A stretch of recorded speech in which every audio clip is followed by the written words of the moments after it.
L'hora del dinar a les escoles és una de les àrees més complicades de gestionar i que més preocupen a les famílies. Avui som a l'Escola d'Humar de Castelldefels amb Pere Morell, de la Fundació Pere Tarrés, per veure de prop com dinen els alumnes de primària. Anem més enllà del que és purament elaborar els menús.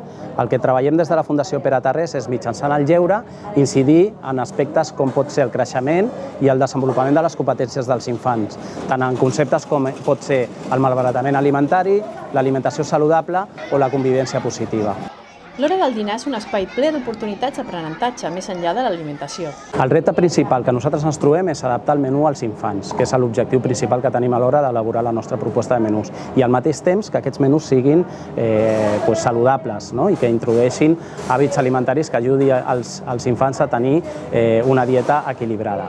A vegades això xoca molt amb la realitat de cada escola, donat que hi ha diferents variables que s'han de tenir en compte, com són les dietes per prescripció mèdica o per cultura religiosa o per ideologia a l'hora d'establir un menú dins de l'escola. Tot això des de cuina s'ha de tenir en compte i des de la part de monitoratge hem de ser capaços d'integrar-ho perquè realment aquests nanos tinguin cadascun dels plats la dieta que correspongui.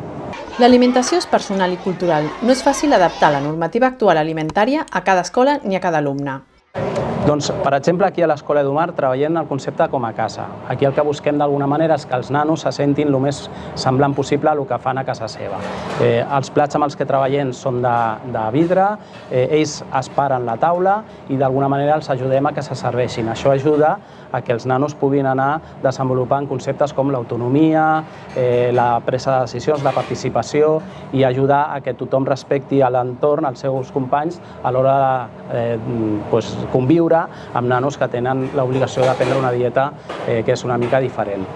Les famílies volen que els seus fills estiguin alimentats de forma sana i alhora amb aliments que agradin als nens. Dos conceptes que no sempre poden anar junts.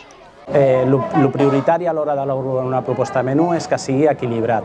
Normalment, des de la Fundació Pere Tarrés seguim els criteris que ens marca la Generalitat mitjançant el document de resum dels criteris nutricionals que marca una dieta equilibrada, que poden ser la substitució de la proteïna animal per la proteïna vegetal, la reducció de conceptes com la sal o el sucre o la complementació de diferents grups alimentaris que ajudin a que els nanos mantinguin una dieta equilibrada.